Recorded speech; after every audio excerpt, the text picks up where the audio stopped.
Hi friends, welcome back to our Art Village Life YouTube channel. ಇದು ನಮ್ಮ Wednesday evening vlog. ಏನು ಗದ್ದೆಗೆ ಅಂದರೆ ಮಿಷಿನ್ ಬಂದಿದೆ ಅಂತ ಹೇಳಿದ್ನಲ್ವಾ, ಅದು ಯಾವ ಥರ ಮಿಷಿನ್ನ ಹೊಡಿತಾ ಇತ್ತು ಅಂದರೆ, ಒಳಗಡೆ ಒಂದು ಫ್ಯಾನ್ ಹಾಕ್ಬಿಟ್ಟು ಅದು ಹೊಟ್ಟೆಲ್ಲ ಆ ಕಡೆ ಒಂದು ಕಡೆ ಫುಲ್ ಗಾಳಿಲಿ ಹೋಗೋ ಥರ, ಮತ್ತು ಹುಲ್ಲು ಒಂದು ಕಡೆ ಬೀಳ್ತಾ ಇತ್ತು, ಮತ್ತು ಭತ್ತ ಒಂದು ಕಡೆ ಬೀಳ್ತಾ ಇತ್ತು. ಇನ್ನು ಹುಲ್ಲಂತೂ ಫುಲ್ ಒಂದು ಹೊಲ ಎಲ್ಲ ಆಗೋಯಿತು. ಆ ಕಡೆ ಏನಿದೆ ಅಷ್ಟು ಫುಲ್ ಹುಲ್ಲೇನೆ, ಮತ್ತು ಈ ಕಡೆ ಏನು ಎತ್ತಾಕ್ತಿದ್ದಾರೆ ಅದು ಫುಲ್ ಹುಲ್ಲು. ಇವಾಗಂತೂ ಹುಲ್ಲು ಒಂದು ಹೊಲ ಫುಲ್ ಕಂಪ್ಲೀಟ್ ಆಗೋಗ್ಬಿಟ್ಟಿದೆ. ಅದೆಲ್ಲ ಹೆಂಗೆ ಎತ್ತಾಕೋದು ಅನ್ನೋದು ಇವಾಗ ಒಂಥರ ಭಯ ಆಗ್ತಾಯಿದೆ ಅದು ಹುಲ್ಲನ್ನ ನೋಡಿದ್ರೇ. ಇನ್ನು ಭತ್ತ ಈ ಥರ ಬೀಳ್ತಾ ಇತ್ತು.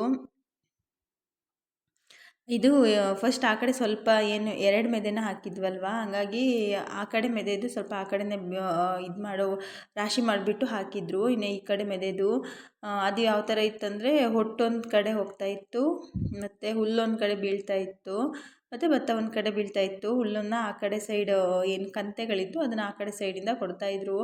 ಸಿಕ್ಕಾಬಟ್ಟೆ ಧೂಳು ಅಂದರೆ ಅದು ನೋಡ್ತಾ ಇರ್ಬೋದು ನೀವೇ, ಎಷ್ಟು ಧೂಳು ಬರ್ತಾಯಿತ್ತು ಅಂದರೆ. ನಮ್ಮದು ಫುಲ್ಲಲ್ಲೇನು ಮನೆ ಹತ್ರ ರೋಡ್ ಇದೆ, ಅದು ರೋಡ್ ಫುಲ್ಲು ಹುಲ್ಲಾಗ್ಬಿಟ್ಟಿರೋದು. ಅಂದರೆ ಏನು ಹೊಟ್ಟಿದೆ ಎಲ್ಲ ಸಣ್ಣ ಸಣ್ಣದು ಹುಲ್ಲಿಂದು ಚೂರಿದೆ ಅಲ್ಲ, ಅದು ಹುಲ್ಲು ಆ ಥರ ಹುಲ್ಲಾಗಿರೋದು.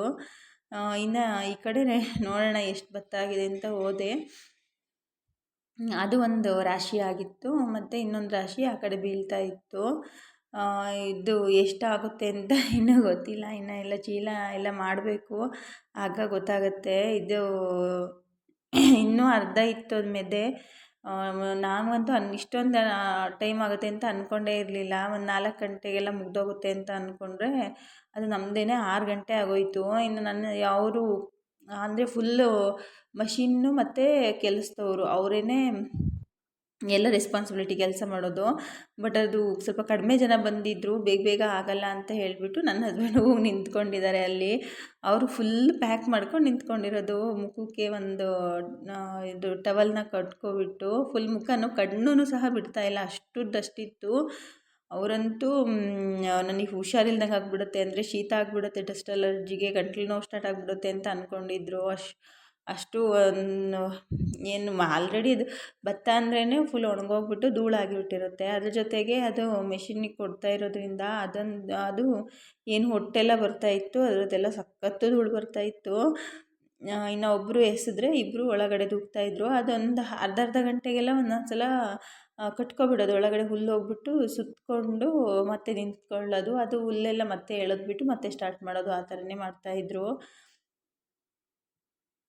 ಅವರು ಹೇಳ್ತಾಯಿದ್ರು, ಇಷ್ಟೊಂದು ಗದ್ದೆ ಬೆಳೆದಿದ್ದೀರಲ್ಲ, ಏನಕ್ಕೆ ಎಷ್ಟು ವರ್ಷ ಭತ್ತ ಯೂಸ್ ಆಗುತ್ತೆ, ಏನಕ್ಕೆ ಇಷ್ಟೊಂದು ಮಾಡಿದ್ದೀರಾ ಅಂತ. ಅವರು ಮಿಷಿನ್ ಅವರು ಏನು ಟ್ರ್ಯಾಕ್ಟರ್ ಇದೆ ಅವರೂ ಕೆಲಸದವ್ರು ಹೇಳ್ತಾಯಿದ್ರು, ಈ ಸಲ ಯಾರ್ದು ನಾವು ಇಷ್ಟೊಂದು ಅಂದರೆ ಇಷ್ಟೊಂದು ಒಟ್ಟಿಗೆ ಒಬ್ರದ್ದೇ ಹುಲ್ಲು ಹೊಡೆದಿರಲಿಲ್ಲ, ನಿಮ್ಮದೇ ಇಷ್ಟೊಂದು ನೋಡ್ತಾ ಇರೋದು, ಏನಕ್ಕೆ ಇಷ್ಟೊಂದು ಮಾಡಿದ್ದೀರಾ ಅಂತ ಕೇಳ್ತಾಯಿದ್ರು ಅವರೂ. ಹಾಗಾಗಿ ಮತ್ತೆ ತುಂಬ ಬಿಸಿಲಿತ್ತು. ಫುಲ್ ಡೇ ಬೆಳಗ್ಗೆ ಒಂದು 10:30 11 ಗಂಟೆಗೆ ಅಲ್ಲಿ ಮೇಲೆ ನಿಂತ್ಕೊಂಡಿದ್ದು ಅವರು. ಸಂಜೆ 6 ಗಂಟೆಗೇ ಕೆಳಗಡೆ ಇಳಿದಿದ್ದು. ಅಷ್ಟು ಅಂದರೆ ಬಿಸಿಲಲ್ಲೇ ಇದ್ದರು ಆಗಲಿ ಇವತ್ತು ಫುಲ್ ಡೇ. ಅದ್ರ ಜೊತೆ ಧೂಳು ಬೇರೆ, ಅದು ವೇಲ್ ಕಟ್ಕೊಂಡ್ರೂ ಒಳಗಡೆ ಸಖತ್ತು ಧೂಳಾಗ್ತಿತ್ತು ಅಂತ ಹೇಳಿದ್ರು. ಇನ್ನು ರಾಗಿ ಹುಲ್ಲು ಏನು ಭತ್ತದ ಹುಲ್ಲು ಮಾತ್ರನೇ ಅದು ಹೊಡೆಯೋದಕ್ಕೆ ಬಂದಿದ್ದು, ಅಂದರೆ ಭತ್ತ ಮಾತ್ರನೇ. ಇನ್ನು ರಾಗಿ ಅಂದರೆ ರೆಡಿ ಮಾಡ್ಕೋಬೇಕಂದ್ರೆ ಅದು ಬೇರೆ ಜರಡಿ ಏನೋ ಬರುತ್ತಂತೆ, ಆ ಬೇರೆ ಜರಡಿನ ಹಾಕ್ಕೊಂಡು ರಾಗಿ ಕ್ಲೀನ್ ಮಾಡ್ಕೋಬೇಕು ಅಂತ ಹೇಳಿದ್ರು. ಹಾಗಾಗಿ ಇವತ್ತು ಬರೀ ಭತ್ತ ಮಾತ್ರ ಹೊಡೆದೋಗಿರೋದು, ಇನ್ನು ಮತ್ತೆ ಬರ್ತೀವಿ ಅಂತ ಹೇಳಿದರು. ರಾಗಿಗೊಂದು ಸಲ ಬರ್ತೀವಿ, ರಾಗಿನೇ ಎಲ್ಲ ರೆಡಿ ಮಾಡಿಕೊಡ್ತೀವಿ ಅಂತ. ಅದು ಭತ್ತ ಫುಲ್ ಕ್ಲೀನಾಗಿ ಬರಲಿಲ್ಲ, ಸ್ವಲ್ಪ ಹುಲ್ಲು ಎಲ್ಲ ಇತ್ತು. ಅದೇನೋ ಭತ್ತ ತೂರೋದು ಮತ್ತೆ ಮೆಷಿನ್ ಬರುತ್ತಂತೆ. ಹಾಗಾಗಿ ಇನ್ನೊಂದು ಸಲ ಜರಡಿನ ಚೇಂಜ್ ಮಾಡಿಕೊಂಡು ಬಂದು ಅದು ಭತ್ತನ ತೂರು ಕೊಡ್ತೀವಿ, ಫುಲ್ ಕ್ಲೀನ್ ಮಾಡಿಕೊಡ್ತೀವಿ ಅಂತ ಹೇಳಿದರು. ಅದ್ರ ಜೊತೆಗೇ ರಾಗಿದ್ದು ಜರಡಿನ ಚೇಂಜ್ ಮಾಡ್ಕೊಂಡು ಬರ್ತೀವಿ, ರಾಗಿನ ಒಂದಿನ ಬಂದು ಅಂದರೆ ರೆಡಿ ಮಾಡಿಕೊಟ್ಟು ಹೋಗ್ತೀವಿ ಅಂತ ಹೇಳ್ತಾಯಿದ್ರು. ತುಂಬ ಅಂದರೆ ತುಂಬ ಬಿಸಿಲಿತ್ತು. ಇವಾಗಂತೂ ಇನ್ನೇನು ಮೋಡ ಎಲ್ಲ ಇಲ್ಲ, ಬರೀ ಬಿಸಿಲು ಅಷ್ಟೇ. ನನಗಂತೂ ಬರೀ ಅಲ್ಲಿ ಬಂದು ಸುಮ್ಮನೆ ನಿಂತ್ಕೊಂಡಿದ್ದಕ್ಕೇ ಸ್ವಲ್ಪ ಗಂಟ್ಲೆಲ್ಲ ಪೇಯ್ನ್ ಆಗೋಕ್ಕೆ ಸ್ಟಾರ್ಟ್ ಆಗಿಬಿಟ್ಟಿತ್ತು. ಇನ್ನು ಇವತ್ತು ಬರ್ತಡೇಗೆ ಅಂತ ಹೇಳ್ಬಿಟ್ಟು ನಮ್ಮಪ್ಪ ಊರಿಂದ ಬರ್ತಾ ಅವನಿಗೆ ಕೇಕ್ನ ತೊಗೊಂಡು ಬಂದಿದ್ದರು. ಅವನಿಗಂತೂ ಫುಲ್ ಖುಷಿಯಾಗ್ಬಿಡ್ತು. ಅವ್ನು ಎಕ್ಸ್ಪೆಕ್ಟೇ ಮಾಡಿರಲಿಲ್ಲ ಬರ್ತಾರೆ ಅಂತ. ಇನ್ನು ನಮ್ಮಪ್ಪ ಈಗ ಒಂದು 6 ವರ್ಷದ ಏನು ಬರ್ತಡೇ ಇದೆ, ಅವನಿಗೆ 1 ವರ್ಷವೂ ಬಿಟ್ಟಿಲ್ಲ. ಏನಾದರೂ ಕೊಡಿಸ್ತಾನೆ ಇರ್ತಾರೆ. ಅಂದರೆ ಬಟ್ಟೆ ಮತ್ತು ಕೇಕು ಅದೆಲ್ಲ ಅವ್ರದ್ದೇ. ಅವ್ರು ಹೇಳ್ಬಿಟ್ಟಿದ್ದಾರೆ ಫಸ್ಟೇ ವರ್ಷದಲ್ಲಿ, ನಾನಿರೋವರೆಗೂ ನನ್ನ ಮೊಮ್ಮಗಂಗೆ ನಾನೇ ಬಟ್ಟೆ ತೊಗೊಬರೋದು ಮತ್ತು ಕೇಕ್ ನಂದೇ, ನೀವೇನಾದರೂ ಮಾಡಿ ನಾನು ತೊಗೊಬರ್ತೀನಿ ಅಂತ. ಅದನ್ನು ಮಾತ್ರ ಮಿಸ್ಸೇ ಮಾಡಿಲ್ಲ ಯಾವ ವರ್ಷವೂ ಅಷ್ಟೇ. ಯಾವಾಗ್ಲೂ ಕೇಕು ಮತ್ತು ಬಟ್ಟೆ ನಮ್ಮ ಅಪ್ಪಾಜಿದೇನೆ. ಹಾಗಾಗಿ ಅವನಿಗೂ ತುಂಬ ಖುಷಿಯಾಗ್ಬಿಡ್ತು. ಇನ್ನು ಇದು ಸಂಜೆ ಅಷ್ಟೊತ್ತಿಗೆ 6 ಗಂಟೆ ಆಯಿತು ಇದೆಲ್ಲ ಮುಗಿಸೋದ್ರೊಳಗೆ. ಅದು ಫುಲ್ ಭತ್ತ ಅಂತೂ ಕಣದ ತುಂಬ ರಾಶಿಯಾಗಿ ಹೋಗ್ಬಿಡ್ತು. ಅದು ಒಂಥರ ಭತ್ತ ನೋಡಿದ್ರೇ ಒಂಥರ ಖುಷಿ ಆಗ್ತಿತ್ತು, ಒಂಥರ ಭಯನೂ ಆಗ್ತಿತ್ತು. ಇದೆಲ್ಲ ಹೆಂಗೆ ಕ್ಲೀನ್ ಮಾಡ್ಕೊಳ್ಳೋದು, ಈ ಥರ ಕಣದಲ್ಲಿ ಬಿದ್ದೋಗ್ಬಿಟ್ರೆ ಅದು ಮತ್ತು ಹುಲ್ಲನ್ನ ಎಲ್ಲ ಏನು ಬೆಣ್ಮೆ ಹಾಕ್ತಾರಲ್ವ, ಬೆಣ್ಮೆ ಹಾಕಬೇಕು. ಅಂದರೆ ನೀಟಾಗಿ ಒಟ್ಬಿಟ್ಟು ಹೆಂಗೆ ನನಗಂತೂ ಅದು ನೋಡಿನೇ ಭಯ ಆಗೋಗ್ಬಿಡ್ತು. ಇಷ್ಟೊಂದು ಹುಲ್ಲಿದೆಯಲ್ವಾ, ಇದನ್ನೆಲ್ಲ ಹೆಂಗೆ ಎತ್ಕೊಳ್ಳೋದು ಅಂತ. ಅದಕ್ಕೆ ಇವ್ರು ಹೇಳ್ತಾಯಿದ್ರು, ಅದು ಹೆಂಗೆ ನಾವಿಬ್ಬರೇ ಕಟ್ಟಿರೋದು, ಹೊಲ್ದಲ್ಲಿ ಏನಿತ್ತು ನಾವೇನು ಕಟ್ಟಿದ್ದೀವಿ ಅದೇ ಹುಲ್ಲು, ಇದು ಅದೇನು ಎಕ್ಸ್ಟ್ರಾ ಏನು ಬಂದಿಲ್ಲ. ಅದ್ರ ಜೊತೆಗೆ ಭತ್ತ ಎಲ್ಲ ಹೋಗಿದೆ ಮತ್ತು ಹೊಟ್ಟು ಏನಿದೆ ಅದು ಎಲ್ಲ ಹೋಗಿದೆ. ಇನ್ನು ಉಳಿದಿರೋ ಸ್ವಲ್ಪನೇ ಹುಲ್ಲು.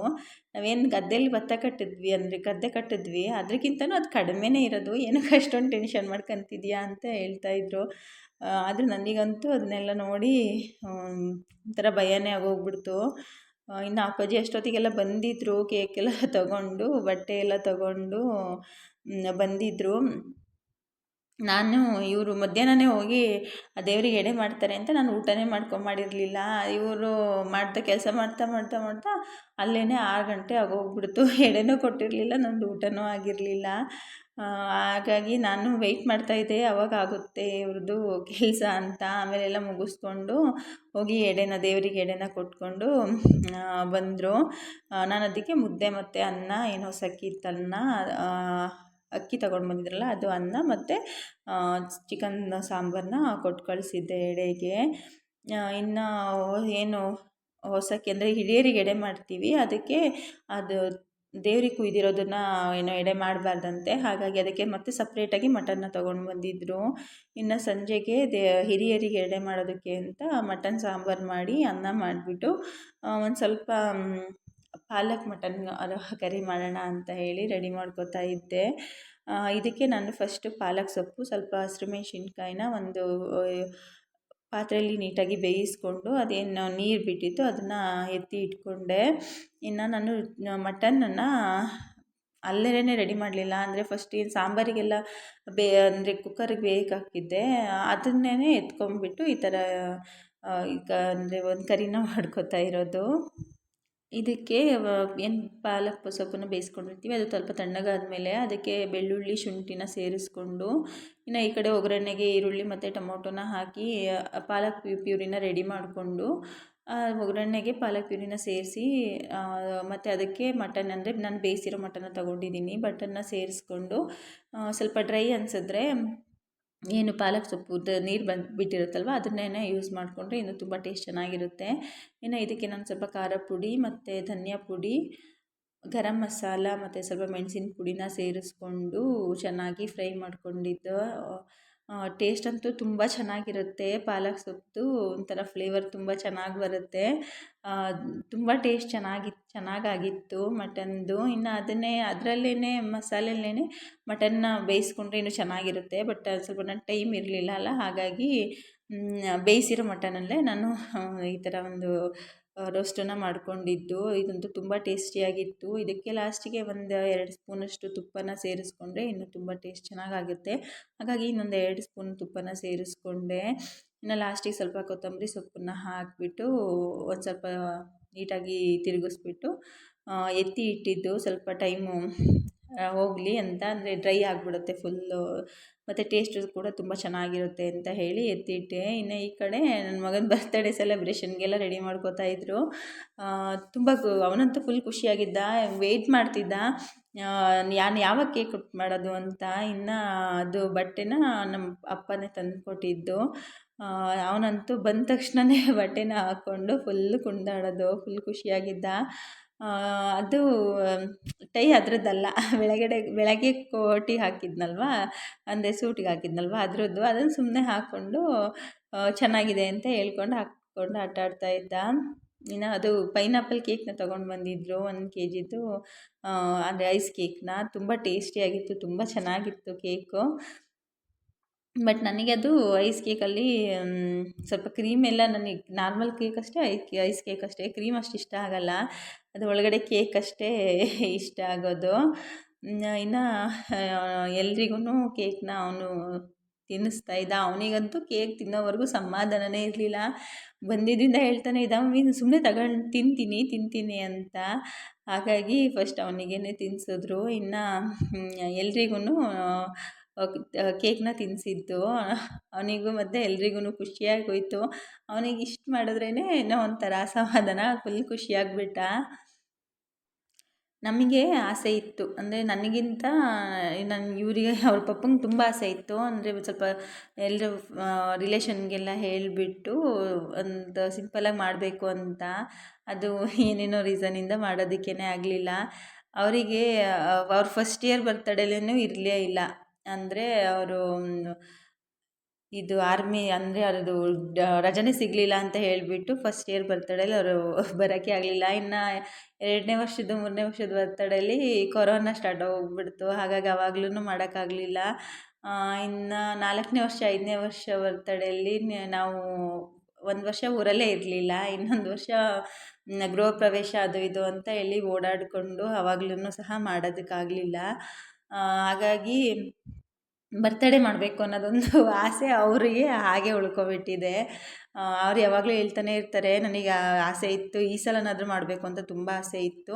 ಇನ್ನು ಮಾಡೋಕ್ಕೆ ಹೋದರೆ ಅವನು ಸ್ವಲ್ಪ ದೊಡ್ಡವನಾಗ್ಬಿಡ್ತಾನೆ, ಅವಾಗ ಅಷ್ಟೊಂದು ಇಂಟ್ರೆಸ್ಟ್ ಇರಲ್ಲ ಅಂತ ಹೇಳ್ತಾ ಇದ್ದರು.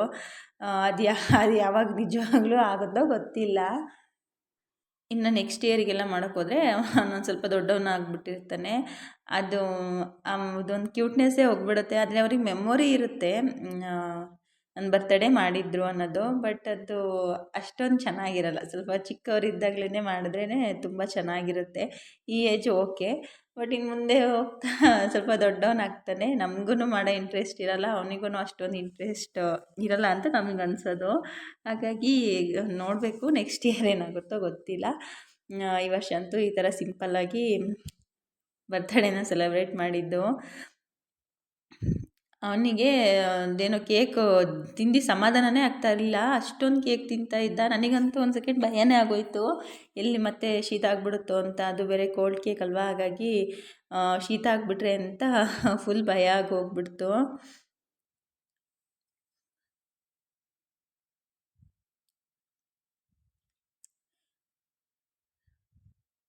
ಇನ್ನು ನಾನು ಸ್ವಲ್ಪನೇ ಅವ್ರಿಗೆ ತಿನ್ನಿಸ್ದೆ. ಅವರು ನನಗೆ ತಿನ್ನಿಸ್ತಾರೋ ಇಲ್ವೋ ಅಂತ ಅನ್ಕೋತಾ ಇದ್ದೆ.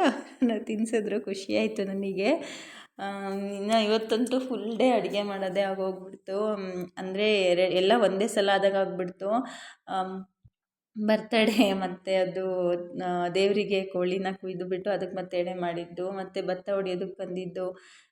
ಇನ್ನು ಈ ಕಡೆ ಇವತ್ತು ಹಿರಿಯರಿಗೆ ಎಡೆ ಕೊಟ್ಟಿದ್ದು. ಹಾಗಾಗಿ ಎಲ್ಲ ಒಂದೇ ಸಲ ಅಂತ ಅನ್ನಿಸ್ಬಿಡ್ತು. ನನ್ನ ಮಾವಂಗೆ ಸ್ವಲ್ಪ ಹುಷಾರಿಲ್ಲ, ಅವರು ಬೆಡ್ ರಿಡನ್. ಹಾಗಾಗಿ ಅವ್ರಿಗೇನು ಅಂದರೆ ಗೊತ್ತೇ ಆಗಲ್ಲ, ಕುತ್ಕೊಳ್ಳೋದು ಇಲ್ಲ. ಹಾಗಾಗಿ ಅವ್ರಿಗೆ ಅಲ್ಲಿಗೆ ಕೇಕ್ ತಗೊಂಡೋಗಿ ಕೊಟ್ಟಿದ್ದು. ಇನ್ನು ಹಿರಿಯರಿಗೆಲ್ಲ ಎಡೆ ಇಕ್ಕೋದಕ್ಕೆ ನಾನು ರೆಡಿ ಮಾಡಿಕೊಂಡೆ. ಅಂದರೆ ಅಡುಗೆ ಎಲ್ಲ ಆಗೋಗ್ಬಿಟ್ಟಿತ್ತು, ಮತ್ತು ಅಷ್ಟೊತ್ತಿಗೆಲ್ಲ ಟೈಮು ಸಹ ಆಗೋಯಿತು, ಇಲ್ಲಿ ತುಂಬ ಲೇಟೇ ಆಗೋಯಿತು. ಹಾಗಾಗಿ ಹಿರಿಯರಿಗೆಲ್ಲ ಎಡೆನ ಮಾಡಿಕೊಂಡು, ನಮ್ಮ ಕಡೆ ಈ ಥರ ಅಂದರೆ ಏನೇ ಹಬ್ಬ ಮಾಡಿದ್ರೂ ಹಿರಿಯರಿಗೆ ಎಡೆ ಮಾಡ್ತಾರೆ. ಇನ್ನೊಂದು ಹೊಸಕಿ ಹಬ್ಬ ಆಗಿರ್ಬೋದು, ಯುಗಾದಿ, ಯಾವುದೇ ಹಬ್ಬದಲ್ಲಾಗಿರ್ಬೋದು ಫಸ್ಟು ಹಿರಿಯರಿಗೆ ಎಡೆ ಮಾಡ್ತಾರೆ. ಹಾಗಾಗಿ ನಾವು ಹಿರಿಯರಿಗೆ ಅಂದರೆ ನಮ್ಮ ಮನೇಲಿ ಸಾಮಾನ್ಯ, ನಮ್ಮ ಮನೇಲಿ ಮತ್ತು ನನ್ನ ಹಸ್ಬೆಂಡ್ ಮನೇಲಿ ಇಬ್ಬರ ಮನೇಲೂ ಸೇಮ್ ಒಂದೇ ಥರನೇ ಎಲ್ಲ. ಹಾಗಾಗಿ ಎಲ್ಲ ಎಡೆ ಎಲ್ಲ ಇಕ್ಕಿ ಎಲ್ಲ ಹಬ್ಬ ಎಲ್ಲ ಮುಗಿಸಿದ್ವಿ.